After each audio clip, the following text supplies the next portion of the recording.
अस्सलाम वालेकुम guys, welcome back to my channel. Hope you all are doing great. आज के मैं बना रही थी पुदीने और ये धनिए और अनारदाने की चटनी बहुत मज़े की होती है। तो मैंने सोचा वीडियो रिकॉर्ड कर लूँ। बहुत इजी सी रेसिपी है, ठीक है। इसके लिए मैंने यहाँ पे कटोरा भर के फ्रेश धनिया लिया है, फ्रेश पुदीना लिया मैंने 2 मुट्ठी भर के, और इसके अलावा मैंने ज़्यादा सारी हरी मिर्च ली क्योंकि बहुत ज़्यादा तेज़ नहीं थी। तेज़ हो तो आप उसको कम भी कर सकते हैं, तो ये डिपेंड करता है हरी मिर्च। उसके अलावा नमक लिया था, और मैंने ये अनारदाना 4 टेबलस्पून लिया था, अदरक का टुकड़ा लिया था 2 इंच का, और 4 से 5 जवे मैंने लहसुन के लिए थे, ठीक है। तो सबसे पहले यहाँ पे ब्लेंडर में मैंने डाला जी पुदीना, धनिया और हरी मिर्च, ठीक है। ये डालने के बाद मैंने इसके अंदर डाला अनारदाना। इसके बाद मैं यहाँ पे देखें लहसुन और अदरक, अदरक को मैंने थोड़ा बारीक बारीक काट के डाला है, ठीक है, और साथ लहसुन है, ये डाला मैंने ब्लेंडर में। इसके बाद मैं इसके अंदर जी पूरे 1 लीमू का रस डालूँगी, ठीक है।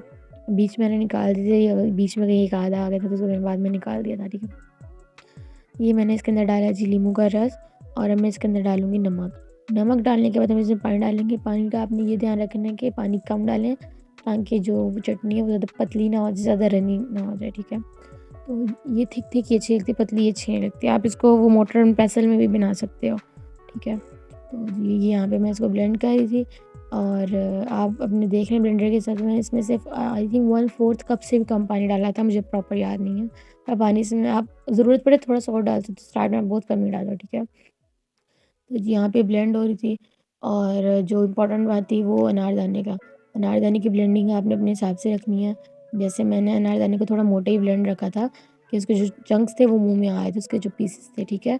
आप उसको बिल्कुल फाइन बारीक भी पीस सकते हो कि अनारदाने के जो पीसेस रहते हैं छोटे-छोटे दाने, वो आपके मुँह में ना आए, वो आपकी मर्ज़ी है, ठीक है। यहाँ पे मैं इसको एक कटोरे में निकाल के आप इसको ना किसी बर्तन में डाल के फ्रिज में 1 हफ्ते के लिए आराम से स्टोर कर सकते हो, ठीक है। तो जी ये हमारी चटनी थी, और ये चटनी मैंने तीनों टाइम खाने के साथ ली है। और जी आज मैं इसका दूसरा बैच बनाने लगी हूँ। ये वीडियो मैंने परसों रिकॉर्ड की थी, पर मैं एडिट नहीं कर पाई थी। ये थी वीडियो, आई होप आपको पसंद आएगी। इंशाल्लाह कोशिश करूँगा कि वीडियो डेली आए। तो वीडियो को लाइक कर दीजिएगा, चैनल को सब्सक्राइब कर दीजिएगा। Thanks for watching. अल्लाह हाफ़िज़।